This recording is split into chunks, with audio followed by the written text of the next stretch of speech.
લોકસભાના છોટાઉદેપુરના જે સાંસદ છે અત્યારે જશુભાઈ રાઠવા એ લોકસભાની ચૂંટણી જીતી ગયા બાદ પહેલીવાર જિલ્લા સંકલન સમિતિની મિટિંગમાં હાજર રહ્યા હતા અને મિટિંગમાં હાજર રહ્યા બાદ જેટલા પણ પડતર પ્રશ્નો છે એ મુદ્દે પણ એમને ચર્ચા કરી હતી। લોકોને શું પ્રશ્ન મૂંઝવી રહ્યા છે એ બાબતે પણ એ આ મિટિંગમાં હાજર રહીને એમણે જવાબ આપ્યા હતા, જવાબ માંગ્યા પણ હતા। પણ હવે વાત એ છે કે આ મુદ્દે એમણે શું કહ્યું છે, સાંભળી આ વિડીયોમાં।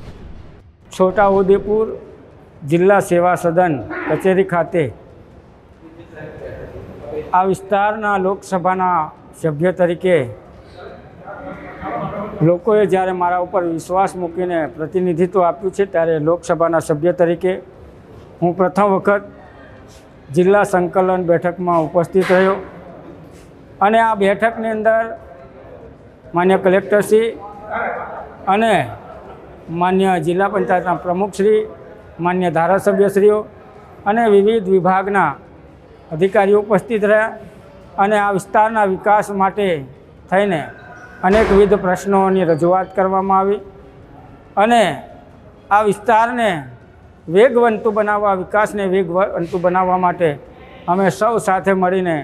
આ વિસ્તારના વિકાસના કાર્યો માટે કટિબદ્ધ છે અને હું પ્રજાનો